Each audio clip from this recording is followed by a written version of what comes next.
Seemed like you guys blitzed a little bit this past week. What did you see on film as far as the results go, and something you got to do like going forward? You think? Just took a look at what we thought was going to be best against the Steelers.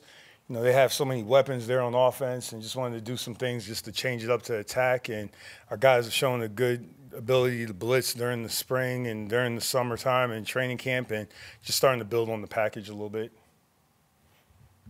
When you're a team, going in, they're more apt maybe to use a fourth down than other teams would. Does that change? I mean, obviously third down, it's like, hey, protect the sticks, like don't let them get there. But now, if they're within a yard or two, that's just another play for them. I guess, does that change the mentality at all? Definitely, you have to be aware of it. You have to be aware of it.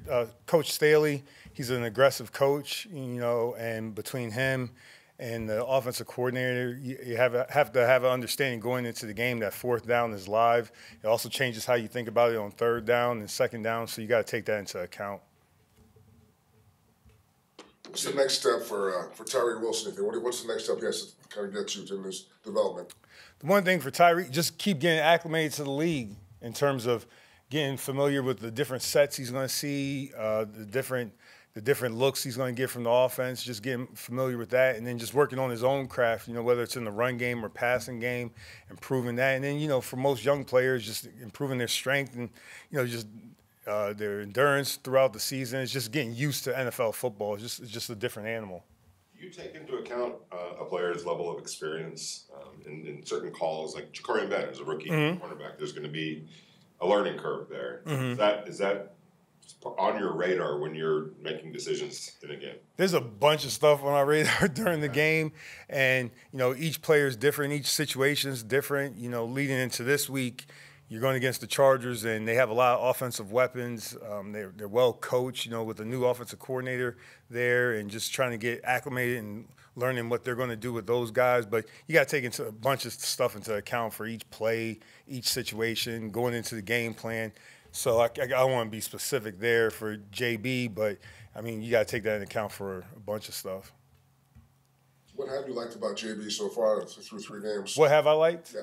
Again, nothing's changed in terms of just the way he prepares during the meetings, the way he prepares during the week. He's a real diligent young man. Same stuff I saw at the Senior Bowl there, and it's really encouraging to see him grow each week. He's growing each week. And, of course, when you see corners that can tackle, that's always a positive there. That's definitely a positive. A lot of the talk the offseason was about trying to create chaos, create turnover. That hasn't happened on the field. There's been a couple that were close. I mean, do you look at it as the processes there were close, or is it just like guys have to finish and find a way to do it? Always trust the process. Always trust the process. Find ways to practice it. Find ways to to measure it. Just practicing the habits, making sure that we're trying to attack the ball, and just always really stick with the process and make tweaks where you can make tweaks to see if we could get more opportunities, but just keep grinding away at it. So far, what have you seen from Malcolm Koonce on the other side, opposite of Max, that you really liked, and what are some things you feel like he's doing well?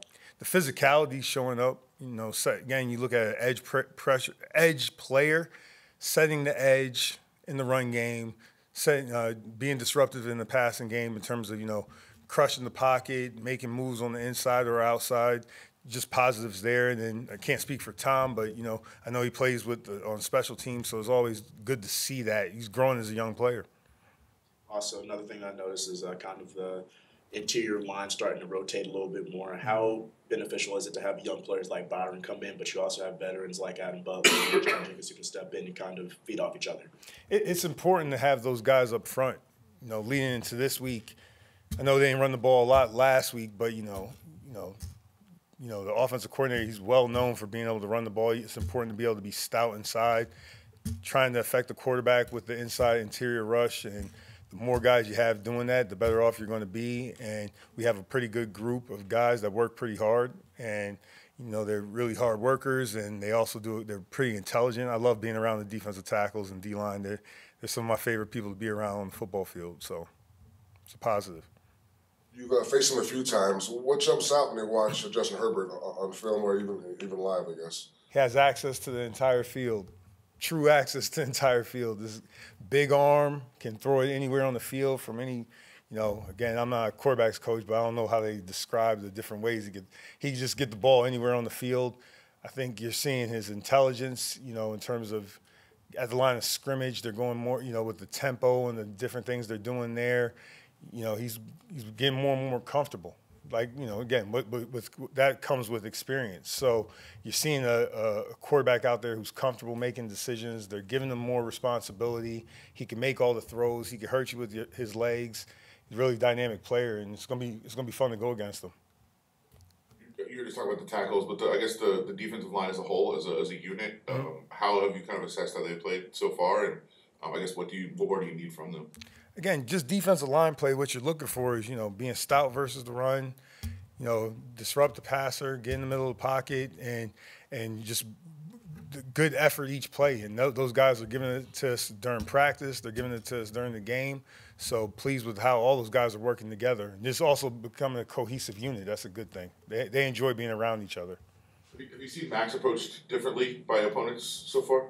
Max is a dynamic player, and he's going to get every look you could think possible. So, I mean, that comes with the territory when you become a good player. No different than being a really good receiver. You're going to see a whole bunch of different coverages, a whole bunch of different things. So, but Max, again, just good players, they get attention.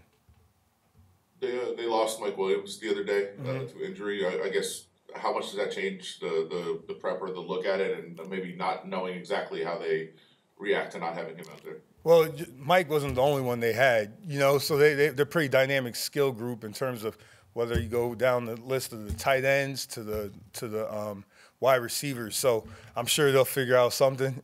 We'll have to be ready for it. So they made a pretty prominent change at offensive coordinator, Kellen. Does it look discernibly different? They're getting the ball to their go-to guys, and so the quarterback's making the right decisions. So specifically the scheme, I mean, we're still in the beginning process of watching the tape and stuff. But again, from what I've seen, Keenan Allen's going to catch the ball. They're going to get the ball to the tight ends. They're going to hand the ball off to Eckler if he's playing. So I mean, that's been a pretty good formula for him. That's good. All right. All right. Thank you, gentlemen. Yep.